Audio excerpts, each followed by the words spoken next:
the Beekman Towers Hotel can't be beat as a spot for meeting a beautiful girl, even one with the kind of troubles requiring the services of a guy in my business.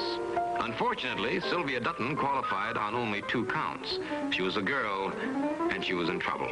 Anybody who would have called her beautiful would have been stretching a point. And to be technical about it, Sylvia wasn't in trouble either. If anyone had a problem, it was her mother. From what Sylvia told me, Mrs. Thelma Dutton was obviously being set up as the mark in a con game so old that I thought it had gone out of style along with Mahjong, the Model T, and 2 chickens in every pot. Well, poor Mother has always been rather naive and trusting. But Bruce Boyd has completely turned her head.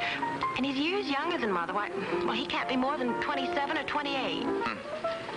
What about this other one? I mean, the man that your mother met on the sightseeing tour. Joseph McClure. Well, he says he's a rancher from Arizona. Well, he's a much older man. I'd say he was about your age. Mr. Hammer, you must help me. Only Mother mustn't know that I've talked to you. That's why I asked you to meet me here. All right, honey, she won't know anything. Unless and until I turn up something she should know. Thank you, Mr. Hammer. Now, we're going to get in touch with you. At the Marlboro on Sutton Place. Mother's kept an apartment there this winter while I've been going to school. Oh, well, then you don't live in New York permanently. Oh, no. Mother's traveled a good deal since Dad died and I went away to school. But our home is in Kanajahari Junction. I beg your pardon? Kanajahari Junction. Where's that? About 5 miles east of Lake Winnepucca. Oh! Come on, honey. I'd better get you back to school.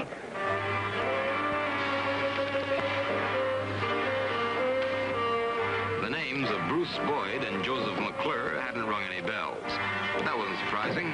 If there's one species of crook who changes his name as often as he does his socks, it's a con man. All right, what's your interest in these 2 guys? Well, it seems that they're trying to gaff a little old lady from Kanajahari Junction. Well, Kanajahari Junction's about 5 miles from Lake Winnepucca. I know. Huh? Well, what's the dodge? What's your sure thing on the ponies? You see, the old lady's daughter, a college kid named Sylvia Dutton, called me in on it. Seems that Mama Dutton met this McClure character on a sightseeing tour. Well, they had a few dates, and then one day took her to the racetrack. And that's where they met Boyd. Accidentally, of course. Oh, sure, of course. Well, Boyd gave it to the old lady right between the eyes with the good looks and the boyish charm. And she flipped. Well, they started going out together, and then one day, he let her in on his big secret. That he was like ham and eggs with Big Jim Raffick. Raffick? The bookie boss? Yeah, the same. So then Boyd tells Mama Dutton, and McClure, too, of course, that just because he liked him so much, he was going to let him make a lot of money betting on only the sure things that a guy like himself with a direct pipeline to Big Jim Raffick. So the Dutton woman and McClure give Boyd some money to bet for them. They win, they get set up for the big one. Sing it, Daddy, you know the lyrics. How much did Boyd say he wanted? $25,000. Rough. From each. No. So if you can make a rundown on Boyd and McClure, I'd sure appreciate it. Well, if we got any priors on them, it shouldn't take long. Yeah. Livingston Manor. Well, all right, I'll call you later. Mike, your schoolgirl client is wrong about one thing. What's that? Kanajahari Junction. It's only 3.5 miles east of Lake Winnepucca. Huh?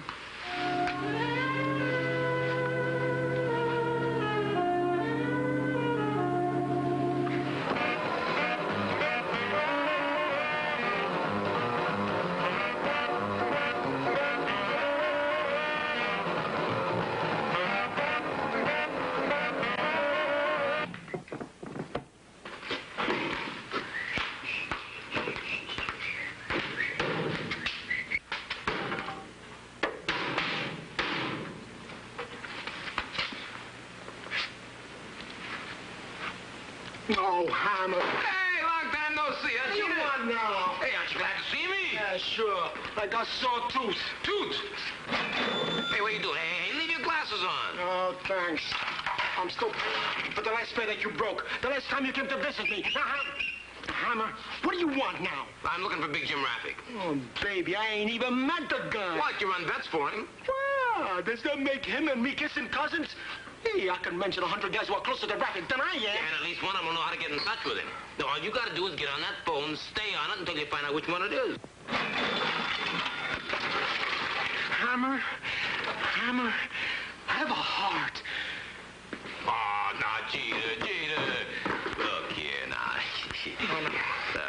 Come on, now, look. You going to get me in touch with somebody who can get me in touch with Big Jim Raffic, or am I going to have to cut your heart out? Now, you don't want that, do you? No. Huh? Okay. Okay.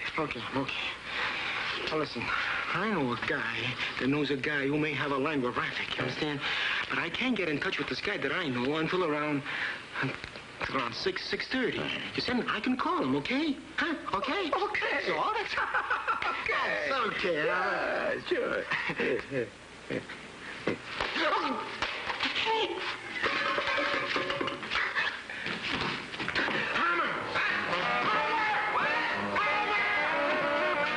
On my way back uptown, I'm still on Pat Chambers again.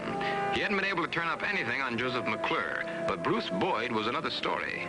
5 years before, Boyd had gotten off with a suspended sentence and a conviction for grand theft bunco. I decided the information was enough reason for me to have a talk with Sylvia Dutton's mother. If Boyd's conviction on a bunco charge wouldn't convince the old lady that he didn't love her for herself alone, nothing would. Mr. Hammer. Well, hello, honey. Is your mother home?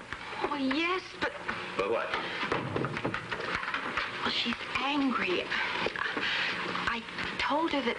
Well, we had a quarrel about Bruce, and I told her that I'd hired you to find out about him. Oh, well, fine. I found out something. Now I'd like to talk to her. Would you get her, please?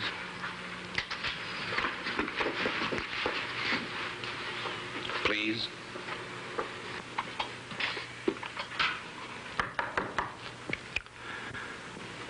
Mother, would you come out here, please?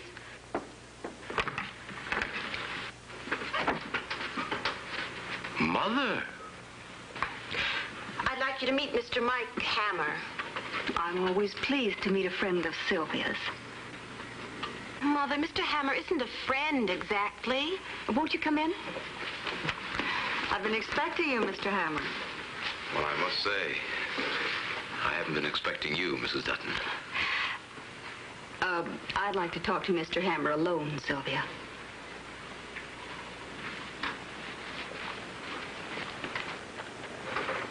Oh, I'm sorry. I didn't mean to stare, but... You were expecting me to be a little more along the lines of Whistler's mother. Well, yeah. Thank you. Now, what's all this nonsense about Bruce? Well, I'm afraid it isn't nonsense, Mrs. Dutton. Here, you'd better read this.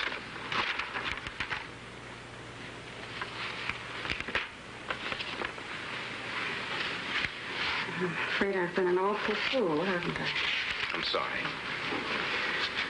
I know how you must feel. Sylvia told me how fond you are of this Bruce pin. You don't have to sympathize, Mr. Hammer. You know, I'm glad that Sylvia went to you about Bruce. For her sake. For her sake? She didn't go to you because I was being a fool about Bruce, but because she had already been one. Are you saying that she's in love with this Bruce Boyd? Yes. And jealous of me. Wow, what a mix-up. Going to you was her childish way of retaliating for Bruce's indifference toward her.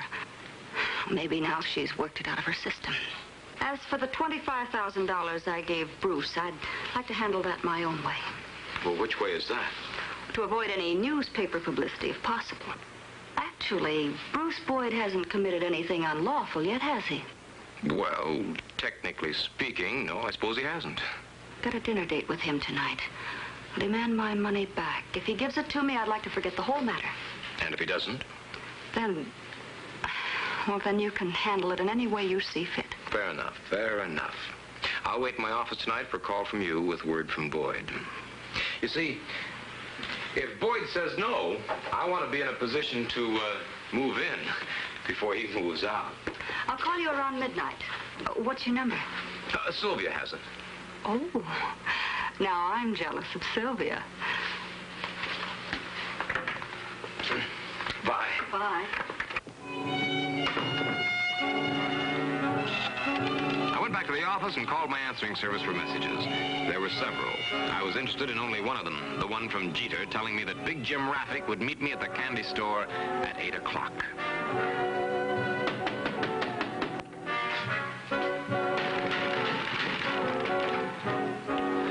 All right, it's just me. So where's Raffick? Look, I got your message. You told me to come down here. I'm here. Now, where's Raffick? What's the semaphore?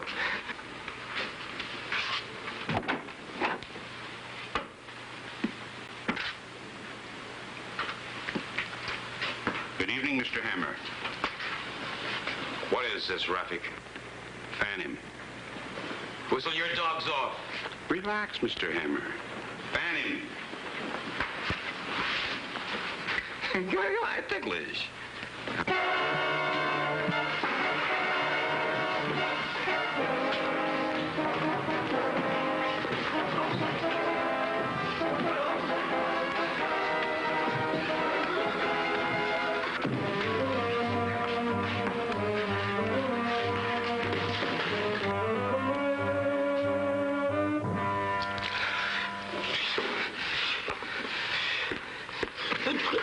I didn't know this was going to happen, Hammer. Honest, Shut up.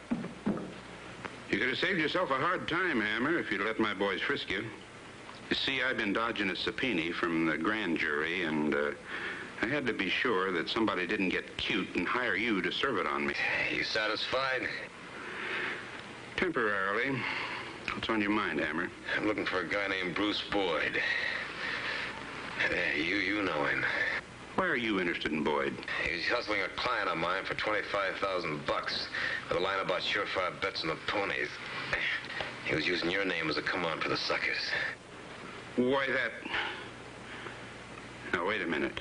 You don't think I'm tied in with Boyd, do you? No, not anymore. But you did, and that's why you wanted to see me, huh? Yeah. Where can I find Boyd? What if I don't tell you? Yeah, all right. I can take a hint. He's at the Croydon Hotel on West 54th Street. I'll be seeing you, Hammer. You better not be alone when you do.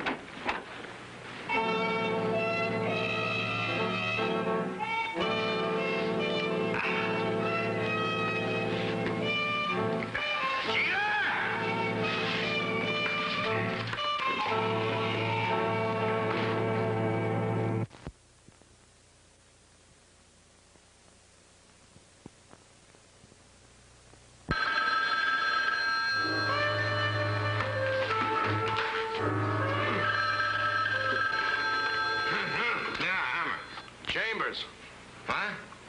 Holy smokes. What? No, forget it. Mike, I want to see you at the Hotel Croydon right away. Croydon Hotel? Wait a minute, isn't that where Bruce Boyd's living? Lived, Mike. Lived. Past tense. I set a new track record getting to the Croydon. Pat Chambers brought me up to date in 3 short sentences. Boyd had been blasted 3 times with a .38 caliber revolver. The time of death had been established at around midnight. His body had been discovered when a maid entered the room to clean. And then it was my turn. I started by correcting Pat's misconception of Mother Dutton of Canajahari Junction and ended with my rendezvous with Big Jim Raffick and his 2 sluggers at Jeter Sharp's candy store. You don't think Raffick would have killed Boyd? No. Raffick might have had his stormtroopers rub Boyd up a little, but he's been around long enough to know that you can't collect from a corpse. Besides, Boyd had money. He would have paid off long before anything fatal happened. If Boyd had dough, where is it? You mean you haven't found it? $10.73 in his pockets. Hinkle, call the office. Have a pickup order put on Jim Raffick. Yeah, Raffick. But what about Boyd's partner, Joe McClure? That's a good question. Well, how good? He checked out of the plaza this morning. Got a bulletin out on him, too. Come here, Mike. You recognize this bracelet? Hello? Yes, Joe. What? Oh, how come? Yeah? Okay. Okay, I'll be there in a few minutes. So what was that all about? McClure? You found him? He found us. What are you talking about? He's in my office. Told Joe Hayes he was on his way out of town for the weekend when he heard a news broadcast about Boyd's murder and turned right around and came back because he's worried. About what? About the $25,000 he says he gave Boyd to bet on the horses for him.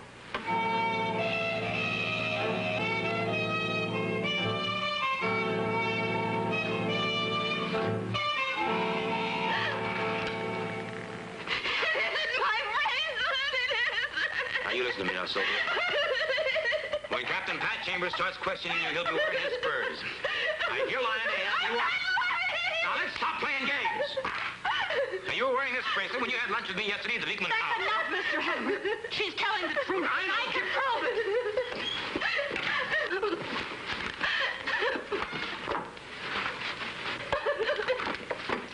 This is Sylvia's bracelet.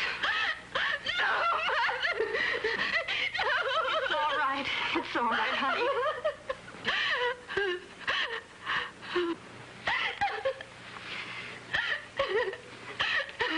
I had them made in Mexico last year. One for Sylvia, one for myself. Can you prove this is Sylvia's bracelet? Can you prove it isn't? You realize, of course, what you're saying. I'm saying I killed Bruce. Well, go on. Don't stop now.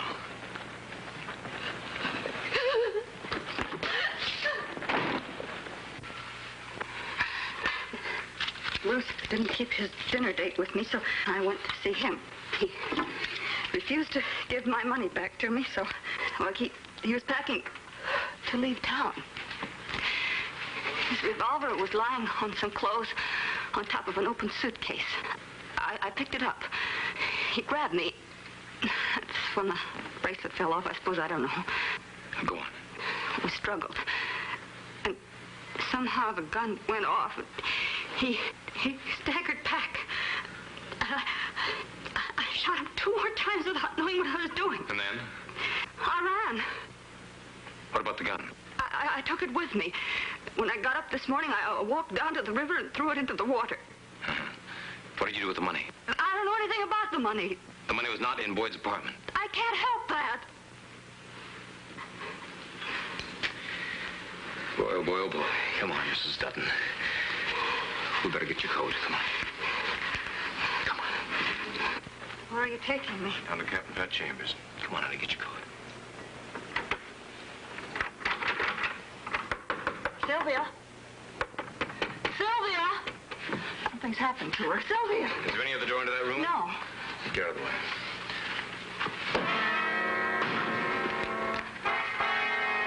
Sylvia!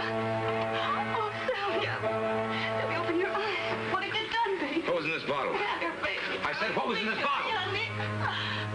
Sleeping pills. Get a doctor fast. Thank you for trying to protect me, Mother, but it's no use. I don't know why I killed Bruce any more than I know why I loved him in spite of what he was. Sylvia. What's that? Here, read it for yourself. Come on, honey. Go over. That's it.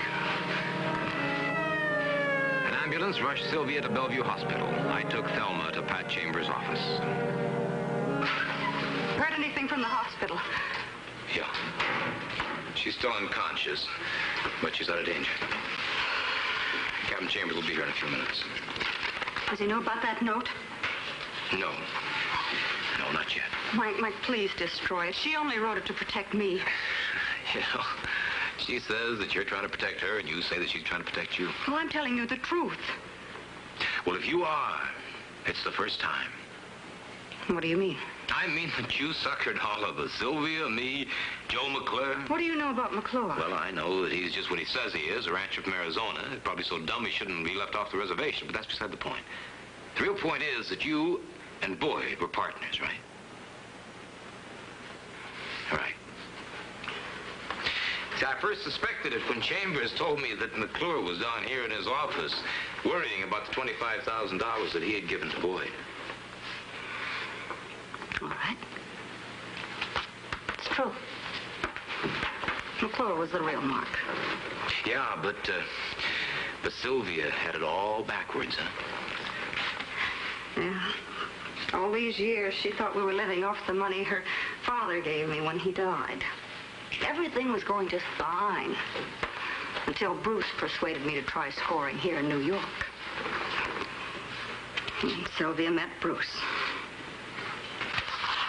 How she could have ever fallen in love with him, I don't know. But I do know she didn't kill him. That's right, honey, that's right. You did. Yes, how many times do I have to tell you? I went to him. I told him about you. I said the only way we could get out of trouble is to let McClure off the hook and give him his money back. Yeah, but Boyd wouldn't agree with you. No. He was packing to leave town. We argued. He slapped me. I picked up the revolver and, well, I've told you the rest. Yeah, except what you did with McClure's money.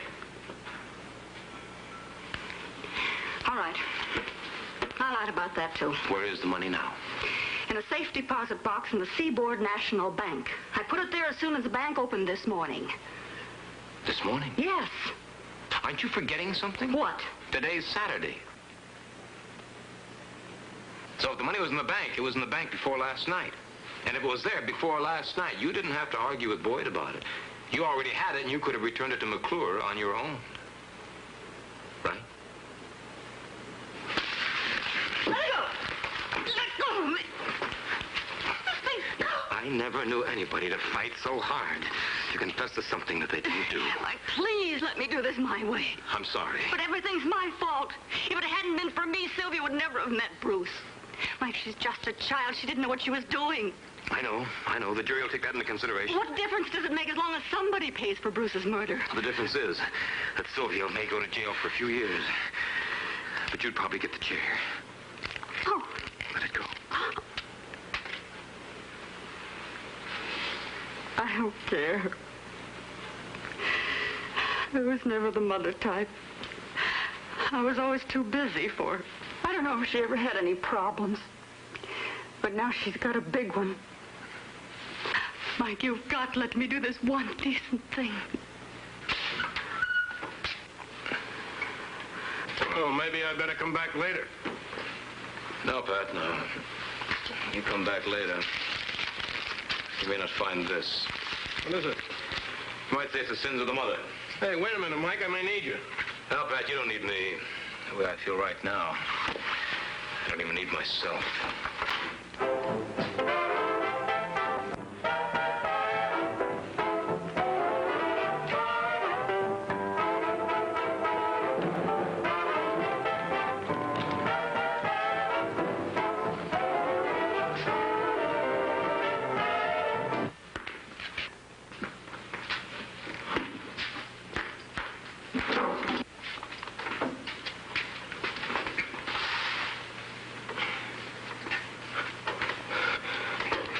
Your message.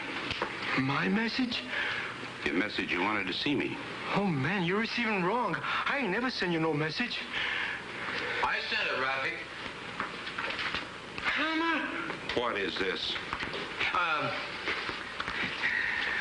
Tag. That subpoena you've been dodging, I hired out to serve it. Thanks, Hammer. Yeah. Thanks a lot.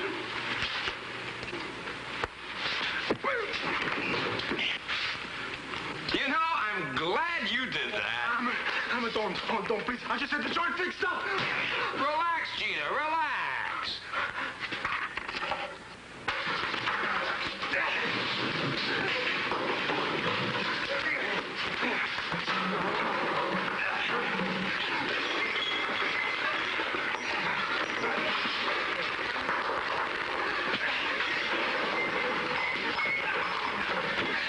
Boss, get it out. Please, boss, get it out.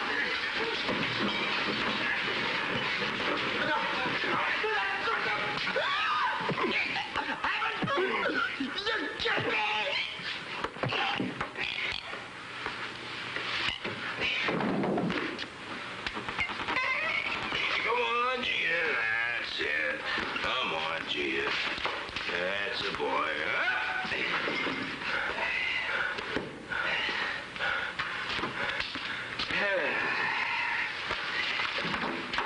Look at this dump. Leave it, Gina, leave it.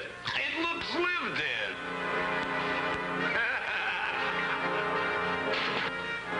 in. Live in peace.